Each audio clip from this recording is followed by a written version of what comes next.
उस बालक को मारने के लिए उसने एक बधिक को पैसे का लोभ लेकर के और बच्चे को भेज दिया। तो वो बधिक लेकर के जंगल में गया उस बच्चे को। तो बालक समझ गया कि मेरी हत्या की जानी है, तो उसने बधिक से कहा कि भैया मुझको मारने के पहले थोड़ा समय दे दो तो मैं भगवान का भजन कर लूँ, इसके बाद फिर आप मार देना मुझे। तो उसने कहा ठीक है। तो वो शालिग्राम जी की मूर्ति उसको मिली हुई थी, तो वो बैठ कर के बगल में और भगवान का भजन करने लगा, गाना करने लगा। तो वो बधिक उसके भक्ति और गाने को देख करके बड़ा प्रभावित हुआ। तो उसको बड़ी दया आ गई कि ये बालक तो मारने योग्य है नहीं। तो उसने क्या किया कि उस बालक के दयायोग से 6 उंगली थी, तो उसने 1 उंगली काट ली और वो जाके मंत्री को दिखा दी और बालक को वहीं छोड़ दिया। अब वो बालक जो है वहीं भगवान का भजन करने लगा। उसी समय प्रातःकाल में उस मंत्री की पुत्री विषया और राजा की लड़की, वो दोनों वहाँ से निकली जंगल के उसी रास्ते से। तो उन्होंने देखा कि बालक जो है बड़ा पड़ा हुआ है यहाँ, नहीं कुछ भूल गए हम, नहीं भूल ये रहे हैं, थोड़ा बंद करिए आप इसको। भूल ये रहे हैं कि चिट्ठी लेके चल दिया राजा ने, चिट्ठी दे हाँ दिया। चिट्ठी वाली बात थी ना, ये अभी ये तब मिला था, तब वो लड़कियाँ आई थी वहाँ। तब हमने बाजू में देखा चिट्ठी। हाँ हाँ तब वो था, बीच में कुछ छूट गई चीज़।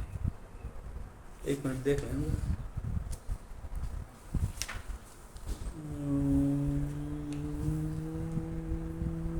कुंतलपुर,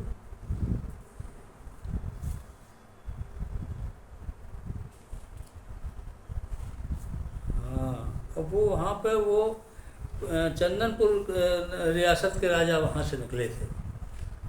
तो वहाँ से जब उस बालक को छोड़ गया था तो चंदनपुर रियासत के राजा उसी समय घोड़े से निकले। तो उन्होंने देखा कि एक दिव्य प्रकाश फैला हुआ है, बालक एक भगवान का भजन कर रहा है, पक्षी उस पर छाया किए हुए हैं और दाना उसके खाने के लिए ला रहे हैं। तो उन्होंने उस जागीर के जो राजा थे उस बालक को अपने साथ ले आए, उसको ला करके वहीं वो रहने लगा। चूँकि उनके कोई पुत्र था नहीं, तो वो वहाँ की उसकी व्यवस्था बहुत अच्छी थी राजा की।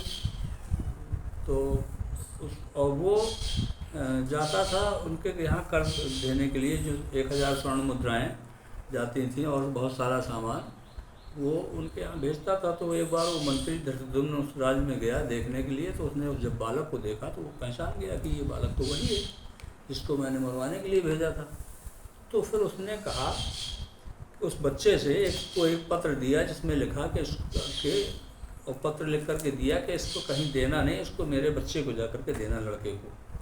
तो वो फिर वो राजकुमार उस पत्र को लेकर के आया, पर रास्ते में खोला नहीं उसने कहीं, और रास्ते में उसको अच्छी जगह थी, सरोवर था, तो वहाँ उसने घोड़े को बांधा और पानी पिया, घोड़े को पानी पिलाया, वहीं लेट गया तो उसको निद्रा आ गई। उसी समय फिर वो राजकन्या और वो मंत्री की लड़की विषया, ये दोनों वहाँ आई।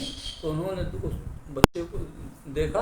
तो विषया थोड़ा अलग होकर जब निकली एक जगह घूमने के लिए, तो बालक के हाथ में उसने देखा कि बड़ा सुंदर राजकुमार है, उसके हाथ में पत्र था। तो उसने देखा तो उसमें लिखा हुआ था कि इसमें विष दे देना। तो उसने लिख दिया, या उसने अपने काजल के स्याही से तो हो गया विषया दे देना। अब वो वैसे ही हाथ में वो पत्र रख करके और वो उसने चली गई। अब वो बालक उठा वहाँ से और सीधा हो जा करके वहाँ मंत्री के लड़के मदन के यहाँ पहुँचा। जब उसने पत्र देखा तो उसमें लिखा हुआ था कि विषया दे देना। तो तुरंत उसने जो है वो धूल बेला में बुला करके पंडितों को उसको विषया के साथ शादी कर दी। 3 दिन बाद जब अच्छा उसी समय वो उस देश वहाँ का राजा जो है वो भी निकला और उसने देखा कि बड़ा सुंदर बालक है, बड़ा अच्छा राजकुमार है। तो उसने ये कहा उससे मदन से कि मैं तुम्हारे इस बहनोई के साथ अपनी पुत्री का भी विवाह करना चाहता।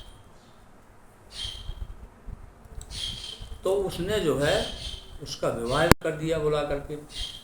और इधर जब मंत्री आया, मंत्री ने देखा कि अरे ये तो सब उल्टे ही हो गया।